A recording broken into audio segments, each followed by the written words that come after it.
So let's talk about some of the tactics for on-site then. Sure.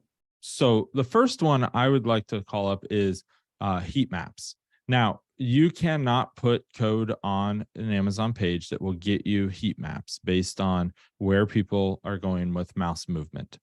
That is a traditional heat map. But what you can do is you can do eye tracking heat maps on that page. This is where we have a tool set at the Good through a brand called User Input. So userinput.io. And at the end of the show, I have a discount code for everybody so that you can start taking advantage of this right away. But what you need to know here is we have a AI generated heat maps, artificial intelligence generated heat map that has about a 97% accuracy to eye tracking studies, to actual human eye tracking studies.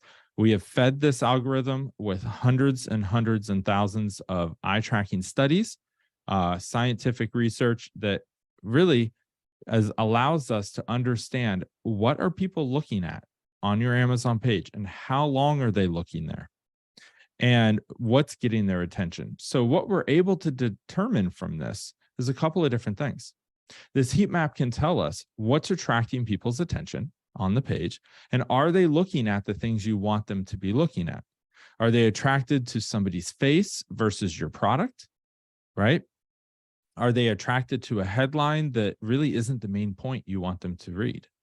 Are they spending time reading all of the content, or are they just skimming down the page quickly?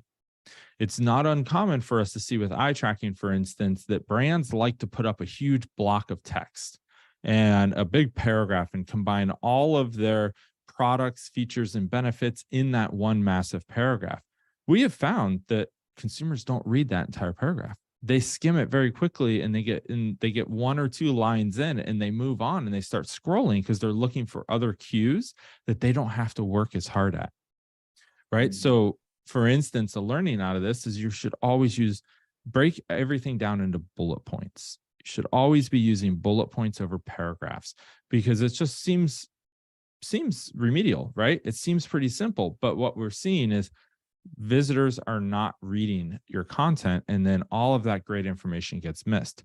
So you have to make it bite-sized and easy for them to scan.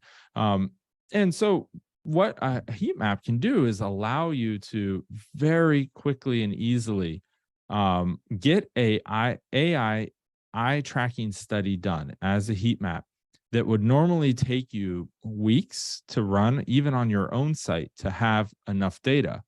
Now we're able to use AI and all of these research studies that we've baked in to help it understand what people are looking at on your page. And you can do this on your site because it doesn't require you to add any code.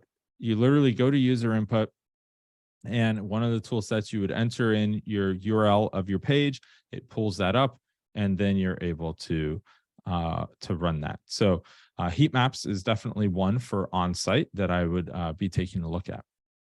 So this is very interesting. So all you have to do is just go pick up the URL for your product page, and plug it into this AI heat map tool, and then it will tell you where the action is, right?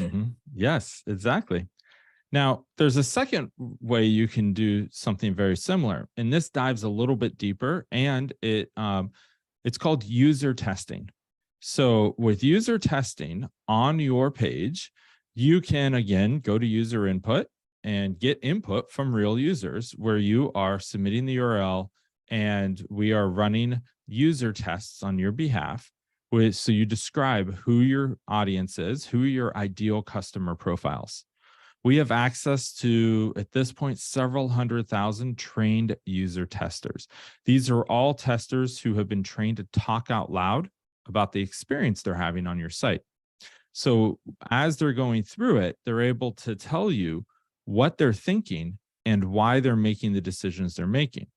Whereas analytics or any of the other types of quantitative data that really tells you what people are doing on your site, it only takes you so far. You have to guess and take that leap to understand why they're making those choices, or in a lot of instances, why they're not making the choices you want them to make.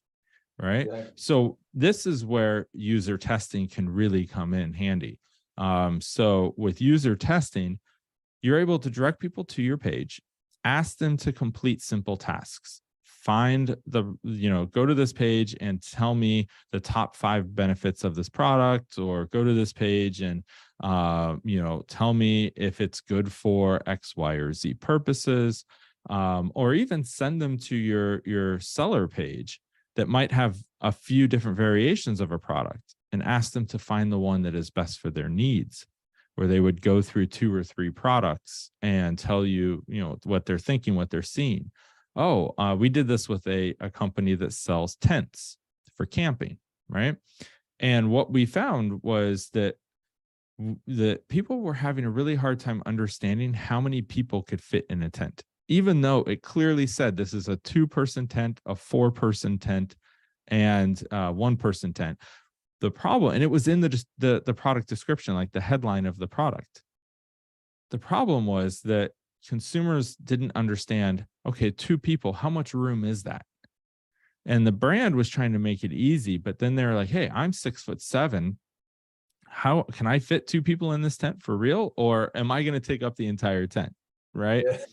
And so what we ended up doing for them was putting a comparative illustration together of exactly how much room if somebody was 5'10" in the US laying in this tent, what did that look like?